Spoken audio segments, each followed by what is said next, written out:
only recently I have made the decision to incorporate the celebration of Dia de los Muertos into my regular holiday rotation. It is a funny thing to come from two worlds. And though I've always known and been proud of being half white and half Mexican, it leaves me constantly pulled in part. In some ways, Dia is the perfect holiday for someone like me whose very bones and blood are a mix of indigenous peoples and conquerors, immigrants and colonizers. Dia de los Muertos began as a celebration of the deceased in indigenous South American cultures like the Aztecs and Toltecs.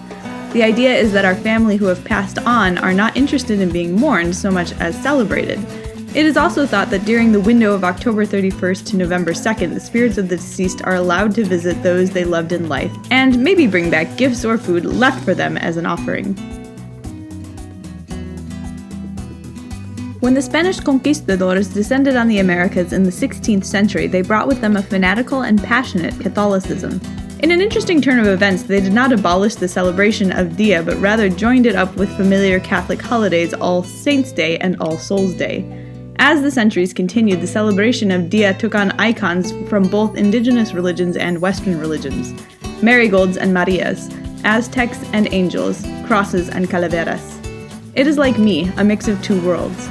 An inseparable blending of conqueror and conquered cultures. Beautiful, interesting, complex, sad, and mysterious.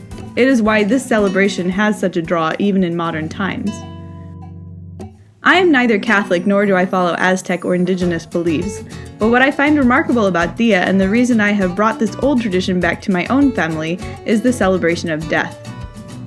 I have included making sugar skulls in my family celebration because I think it is a tangible reminder that we are all equals before the throne of God. And like a more cheerful version of a memento mori, these little calaveras remind me that life is delicate, sweet, colorful, and imperfect.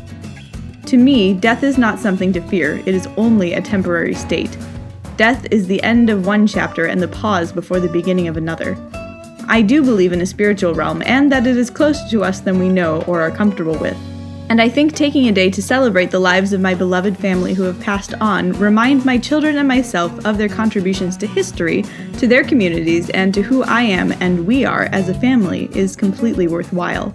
So, as a third-generation Mexican-American, I do celebrate Dia de los Muertos, and I rejoice in the knowledge that I will one day be reunited with my ancestors, whom I hold close, and I have not forgotten.